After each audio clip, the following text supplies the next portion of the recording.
5 kilometer run dito sa Vermosa, Cavite. Umpisa nang binuksan to sa mga cyclists at mga runners 2 years ago, dito na ako tumatakbo. Ang dami na ding mga naging improvements dito, tulad ng mga nilagay ng mga puno at mga street lights na sobrang liwanag sa gabi. Pero ang pinaka-favorite ko dito is yung merong dedicated na takbuhan na katulad ng tinatakbuhan ko para sa mga runners na para sa akin safe at tinakailang pag may mabibilis na dumadaan na kotse.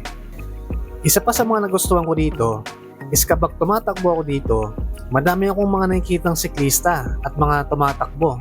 At para sa akin kasi, mas ginaganahan ako kapag may nakita akong kasabay na tumatakbo. Almost 2 months na nga din pala akong nahinto sa pagtakbo, pero balik ensayo ulit tayo ng konti dahil meron akong sinalihang fun run ng June 30 na dito rin gaganapin sa Vermosa. At ang pangalan nga pala ng event na yan is the Green Run. At sa 4 years kong journey ng pagtakbo, unang fun run at event ko to nasasalihan.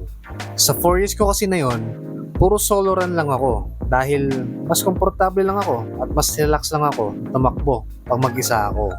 Pero gusto ko subukan kung ma-enjoy ko ba ang fun run. Pero sabi nila, masaya daw kasi supportive ang running community. Tulad nga ng mga nakikita ko sa running groups na nasalihan ko online.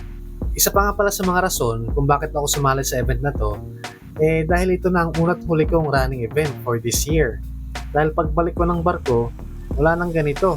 At sigurado, balik treadmill na naman ako. Pero hopefully, pagbalik ko next year, with enough training, sana makapasok sa marathon o kaya half marathon.